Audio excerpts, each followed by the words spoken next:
Hi, students. This is the first section of Chapter 1. We are going to be reviewing, as you can see, families of functions. We're going to describe transformations of parent functions, and we're going to describe combinations of transformations. For sure, the first time you would have seen this would be in Math 8. Okay, you would have revisited it in Algebra 1. But as you know, it's been 2 years. So we're going to just completely review. Some of the vocabulary you'll need are parent function, transformation, translation, that's side to side or up and down. Reflection is like flipping across a mirror or across an axis. Vertical stretch is stretching something and shrinking. You also would have done in 8th grade rotation if you spin something around. So previously we've talked about functions, domain and range, slope, and we haven't talked about scatter plot, but it's just a bunch of dots on a graph. So we're going to go through each of one of these, and I'm going to show you how to navigate big ideas. If you ever want to see one of these vocabulary words, I believe all you have to do is click on it, and it will show you a definition of what it is. It'll also speak it to you if you don't know. So I'll go back here, and we're just going to go through the transformations, some examples, and then we'll probably do some examples together. So identifying function families. Functions that belong to the same family share key characteristics. The parent function is the most basic function in a family. Functions in the same family are transformations of their parent. So they all straight lines, you know, if they're constants, look like this first one. It's y equals any number. If you have linear, like y equals mx plus b, it's sideways. It's either sideways this way positive or that way negative. And it can be steep or shallow. Absolute values always look like a v. And then quadratic functions, where it's x squared, they always look like a gentle u. That's it. So these are 4 that you absolutely need to memorize, and we've talked about it in class already, so let's keep going. Example 1. Identify the function family to which f belongs. Compare the graph of f to the graph of its parent function. Solution. The graph of f is v-shaped, so f is an absolute value function. The graph is shifted up and is narrower than the graph of the parent absolute value function. The domain of each function is all real numbers, but the range of f is y is greater than or equal to 1, and the range of the parent absolute value function is y is greater than or equal to 0. Looking for structure, you can also use functional rules to identify functions. The only variable term in f is an absolute value of x term, so it is an absolute value function. And they're talking about this f right here.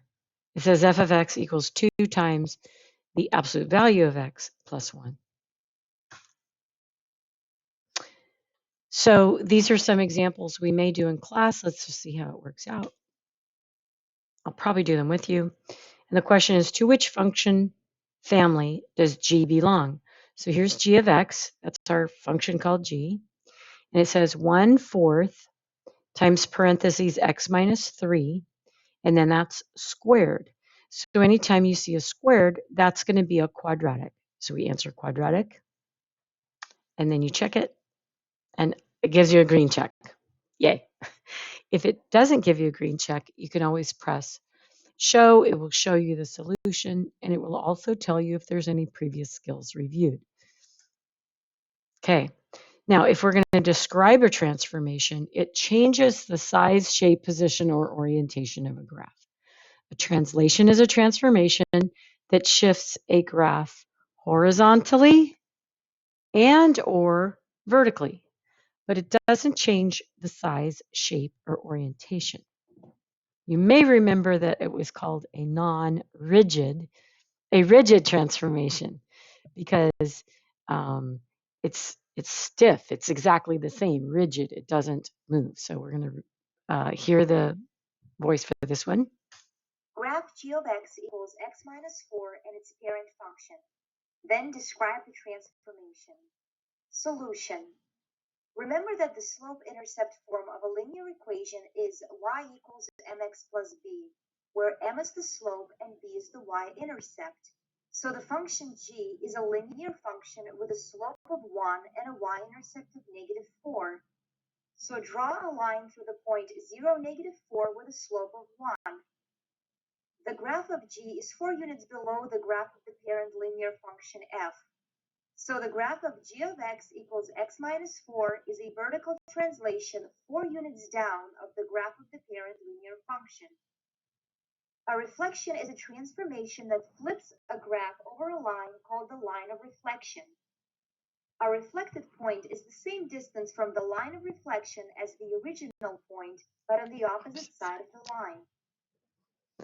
So this first one was a simple translation where it took the parent function, the black line, and moved it down 4 by subtracting 4. Reflection is like in a mirror where you flip it across either the y-axis or you flip it across the x-axis or both. So a reflection is a transformation that flips a graph over a line called the line of reflection. A reflected point is the same distance from the line of reflection as the original point, but on the opposite side of the line. So here's another example. Graph p of x equals -x squared and its parent function. Then describe the transformation. Solution. The function p is a quadratic function. Use a table of values to graph each function. The function p of x equals -x squared is written in function notation, where p of x is another name for output y. Make a list of a few values of x. For convenience, choose integer values of x. Say -2, -1, 0, 1, and 2. The output values for the parent function y equals x squared are quantity -2 squared or 4, quantity -1 squared or 1, 0 squared or 0, 1 squared or 1, and 2 squared or 4. Graph the parent function f of x equals x squared using the 5 points you found. The output values for y equals -x squared are negative of quantity -2 squared or -4, negative of quantity -1 squared or -1, negative of 0 squared or 0, negative of 1 squared or -1, and negative of 2 squared or -4. Graph the function p of x equals -x squared using the 5 points you found. The graph of p is the graph of the parent function flipped over the x-axis. So p of x equals -x squared is a reflection in the x-axis of the parent quadratic function. As you can see, they said negatives, but remember, if you're looking at something like this, I want you to think of that as the opposite of x squared. If that is not in parentheses, then that's the opposite of x squared. Okay, next example. Now we're going to take a look at some progress problems. And we'll probably do these together in class, but we'll take a look. If you choose the graph of the function g, here it is, x plus 3, then the parent function is g of x equals x. That's the parent function. And it looks like a straight up and down line right up the middle. If you're going to raise that by 3, then it's going to look like this one here. Y equals x is the parent function, and then 3 higher would be right here where the red one is. I'm going to answer that. And of course, I'll check it. We'll do that one together. And now we're on to vertical stretch and shrink. So you can take any of these shapes and you can stretch them or you can shrink them. And that's also something you would have learned in Math 8 or Algebra. And that is called a non-rigid transformation because it does change the shape. It's the only one that changes the size or shape. Another way so now I'm going to read. Another way to transform the graph of a function is to multiply all of the y coordinates by the same positive factor other than 1.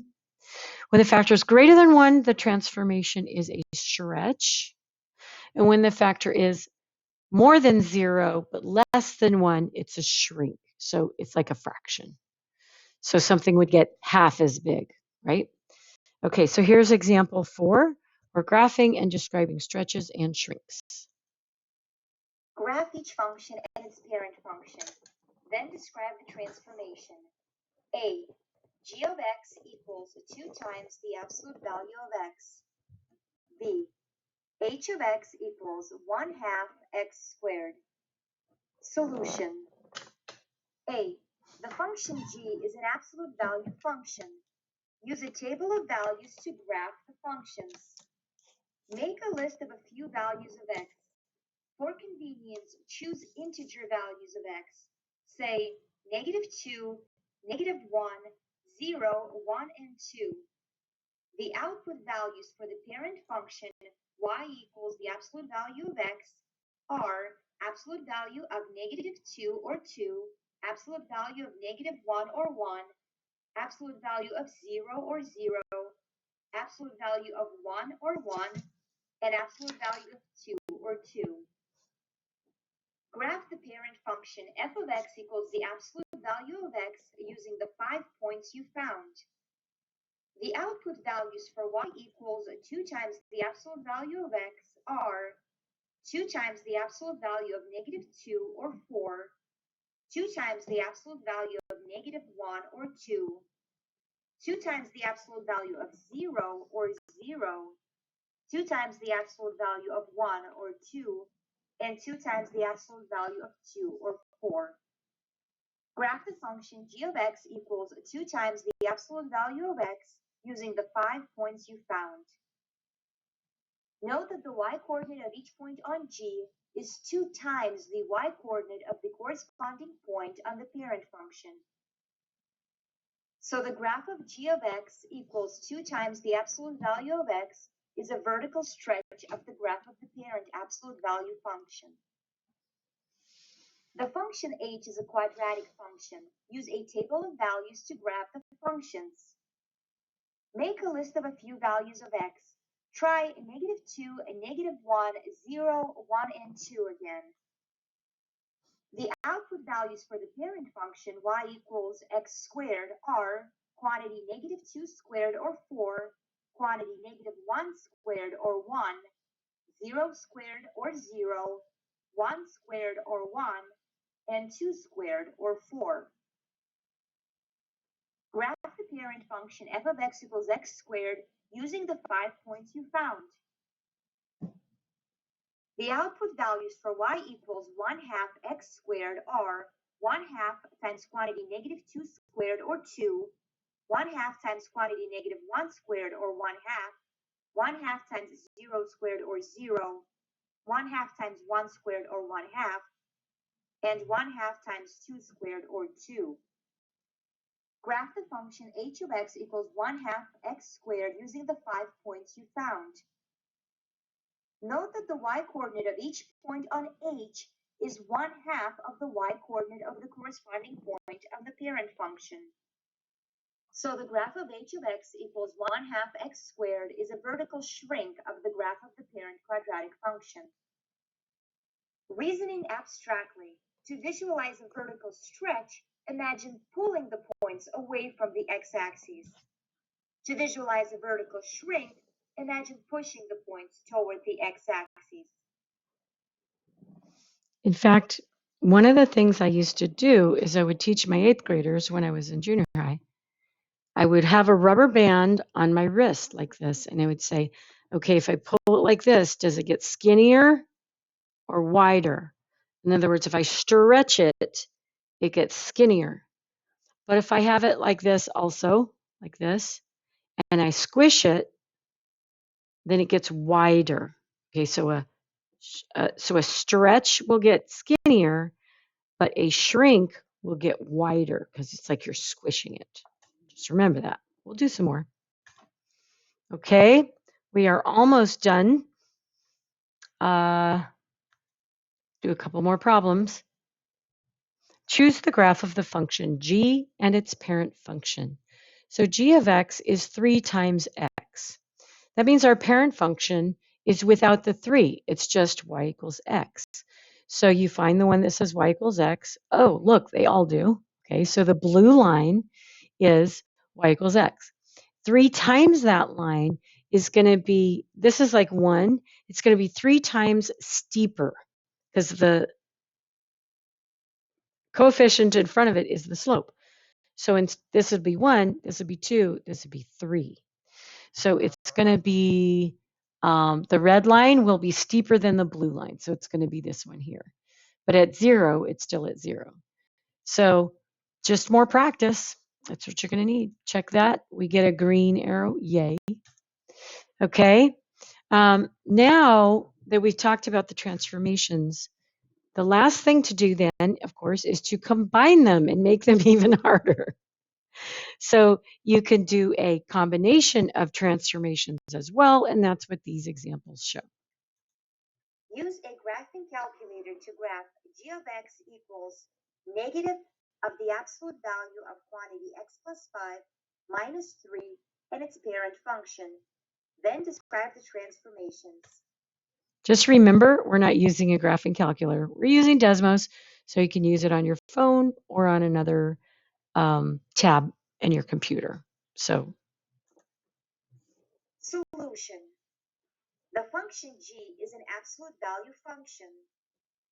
The graph shows that g of x equals negative of absolute value of quantity x plus 5 minus 3 is a reflection in the x-axis, followed by a translation 5 units left and 3 units down of the graph of the parent absolute value function f.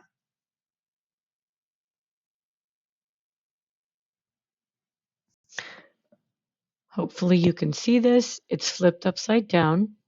It's 3 over this way, and it's 5 over that way, and 3 down. Sorry. Each one of those lines is worth 2. The table shows the height, y, of a dirt bike, x, seconds after jumping off a ramp. What type of function can you use to model the data? Estimate the height after 1.75 seconds. The table shows the height y of a dirt bike x seconds after jumping off a ramp. What type of function can you use to model the data? Estimate the height after 1 and 7,500 seconds. Solution. Step 1. Understand the problem. You're asked to identify the type of function that can model the table of values, and then to find the height at a specific time. Step 2. Make a plan. Create a scatter plot of the data, then use the relationship shown in the scatter plot to estimate the height after 1 and 7,500 seconds. Step 3. Solve the problem. Use the given table of ordered pairs x, y to create a scatter plot. The data appear to lie on a curve that resembles a quadratic function. Sketch the curve that fits the point. So you can model the data with a quadratic function. The graph shows that the height is about 15 feet after 1 and 7,500 seconds. You should be able to see Step this. 4. Look back.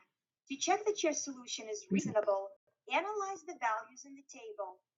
Notice that the heights decrease after 1 second. Because 1 and 7,500 is between 1 and 5 tenths and 2, the height must be between 20 feet and 8 feet. The height that you obtained is 15 feet, which is indeed greater than 8 feet and less than 20 feet. So your solution is reasonable in the context of the given data.